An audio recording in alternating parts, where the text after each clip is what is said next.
Bonjour Déborah Elalouf. Bonjour Claude. Tu es présidente de Tralalaire. Comment te présenterais-tu ? Comme une passionnée de l'éducation qui cherche à apporter sa petite pierre pour essayer de la faire évoluer avec le numérique, sans croire que l'outil est un miracle qui va résoudre toutes les questions de l'éducation, mais en croyant que le numérique peut faire partie des éléments qui contribuent à faire évoluer les pratiques éducatives. Alors, autre question, tu es enseignante ? Non, je ne suis pas enseignante et d'ailleurs mon postulat souvent chez Tralalaire, c'est un postulat d'ignorant qui est de considérer que quel que soit le thème que j'aborde, j'ai besoin de m'appuyer sur des experts, à la fois des experts de thématiques en fonction des sujets qu'on aborde, des experts en didactique, des chercheurs et bien sûr des acteurs de terrain, les enseignants en premier plan. Pourquoi tu as créé Tralalaire ? Les enfants ont soif d'apprendre. À nous de leur donner des clés pour mieux questionner le monde et pour avancer dans leur envie d'en découvrir plus. Et Tralalaire, c'était l'envie de mettre le numérique, les nouveaux médias au service de la découverte des enfants en s'adressant à la fois aux jeunes et toujours à l'adulte qui est derrière, qui peut être l'enseignant, l'éducateur et parfois le parent ou le grand-parent.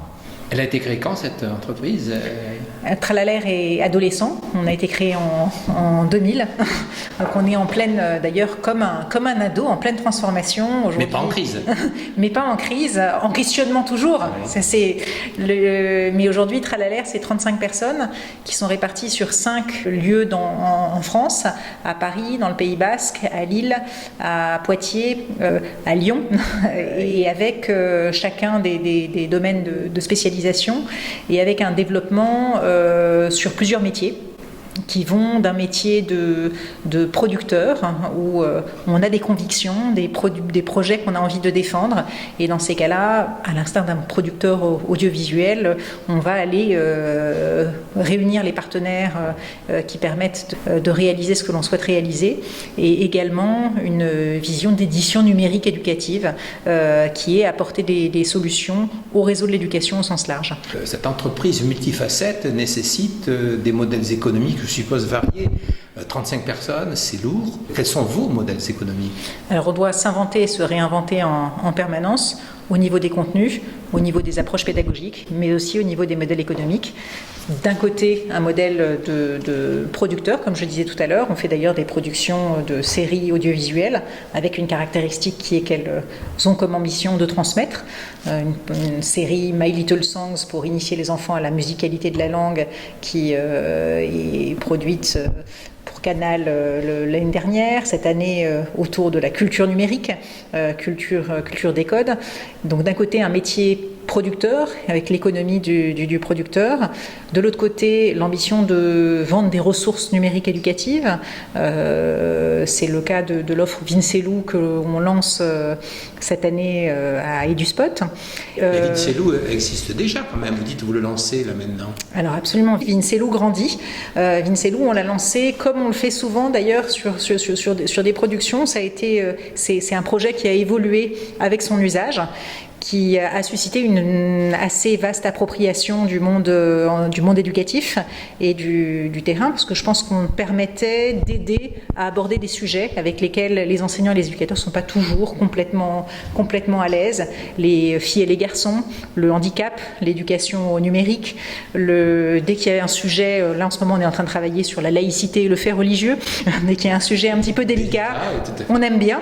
Et je pense que Vincelou permet de le faire à la fois en questionnant les enfants, en lançant le débat, en accompagnant, en guidant l'enseignant, tout en lui permettant de créer son propre parcours.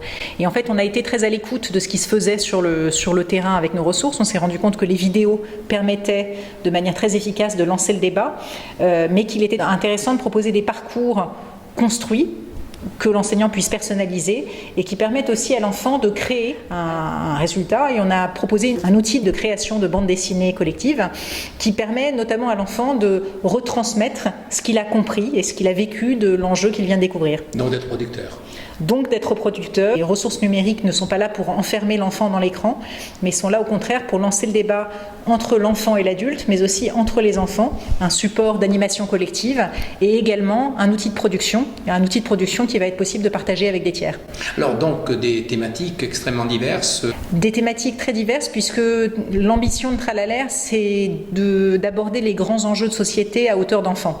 Donc effectivement, on a été amené à aborder des sujets sensibles, absolument, qui évoluent chaque année en fonction des nouveaux enjeux qui surviennent. Et de l'autre côté, l'éducation au numérique, ça fait partie de nos grands champs, que ce soit sur le champ plutôt de la prévention des risques d'usage ou que ce soit du côté de la promotion des usages positifs. Et toujours cette notion de l'enfant créateur et de l'enfant producteur qui nous tient beaucoup à cœur. C'est l'un des éléments que l'on défend dans le cadre de Code des codes, dans le cadre de l'éducation au code, lier le code et la compréhension des enjeux du numérique, le décryptage des enjeux. Mais on est amené aussi à aborder parfois des thématiques plus scolaires, plus disciplinaires, comme la lecture littéraire à l'école à travers un projet de qui s'appelle l'INUM, qui va donner lieu bientôt à des packs qui sortiront. Mais même quand on aborde des sujets très disciplinaires, on essaye de le faire avec une approche où le numérique peut apporter une petite valeur ajoutée. Et des formats, je suppose, extrêmement divers.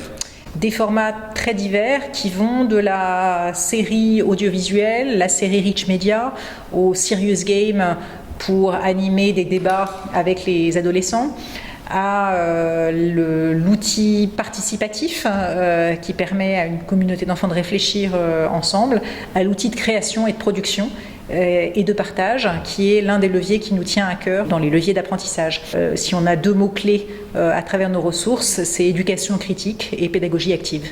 Alors, quand on regarde la situation, est-ce qu'on pourrait dire que le plan numérique mis en œuvre par l'État participe d'un virage, d'une évolution forte de l'usage du numérique?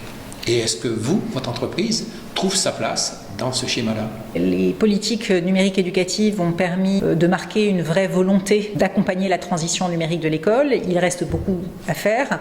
On sait que pour faire évoluer les choses, c'est un écosystème complet qu'il faut amener, qui va des postures, du matériel, du temps, de l'espace, des ressources, des contenus, des pratiques. On est en chemin et on se met vraiment au service de cette dynamique-là. Tralalaire se positionne donc comme un créateur de ressources qui paradoxalement ne croit pas au miracle de la création des outils, mais qui pense que les outils doivent être mis au service de la pédagogie. Et notre positionnement aujourd'hui, c'est d'essayer de détecter des pratiques innovantes qui sont faites soit sur le terrain, soit des démarches intéressantes de chercheurs, comme celle par exemple des Saventuriers au centre de recherche interdisciplinaire avec lesquels on va produire le carnet numérique du chercheur, ou des grands enjeux sur lesquels on sent qu'il y a besoin d'accompagnement, et c'était le cas du projet Code des codes, sur lesquels l'envie d'accompagner les enfants dans la découverte à la fois du code, mais en se disant finalement la programmation n'est pas une fin en soi. Ce qui nous intéresse, c'est d'avoir des citoyens éclairés qui sachent utiliser le numérique et qui sachent maîtriser le numérique plutôt que le numérique prenne le contrôle de leurs usages. Comment se positionne l'entreprise sur le marché international? Et Dieu sait si aujourd'hui vous êtes nombreux au plan international à essayer de vous partager ce marché. Il existe un écosystème très riche à la fois d'entreprises françaises et clairement un univers concurrentiel à l'international qui est rude. Tralalaire, dans cet écosystème riche, apporte des ressources qui sont perçues dans ce qu'on commence à présenter à l'étranger, d'abord comme un travail de fond qui a été fait sur les contenus au service de la pédagogie, ce qui manifestement est rare.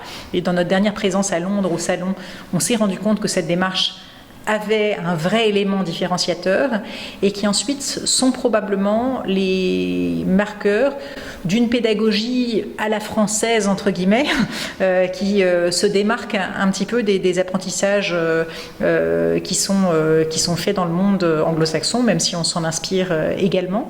Et si je prends l'exemple de ce qu'on a fait en matière d'éducation au numérique, où on a d'un côté insisté sur la partie création, l'enfant va apprendre en créant ses propres objets numériques, mais aussi en développant une distance critique du jeune par rapport à ses pratiques.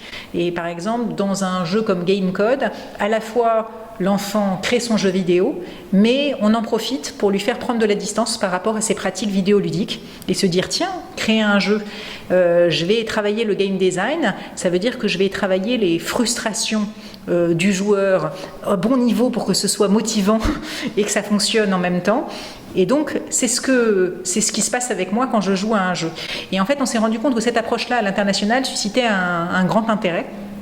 On commence à peine nos démarches à l'étranger, avec d'ailleurs une première expérimentation en cours aux États-Unis sur notre programme Code, ce qui est une gageure. Pour une petite entreprise française, le fait d'expérimenter un programme d'initiation au numérique en Amérique, c'est un beau démarrage. Et là-dessus, on aimerait expérimenter nos contenus et leurs usages, à la fois dans le monde de la francophonie et d'autres pays à l'international. Merci beaucoup, Déborah. Merci beaucoup, Claude.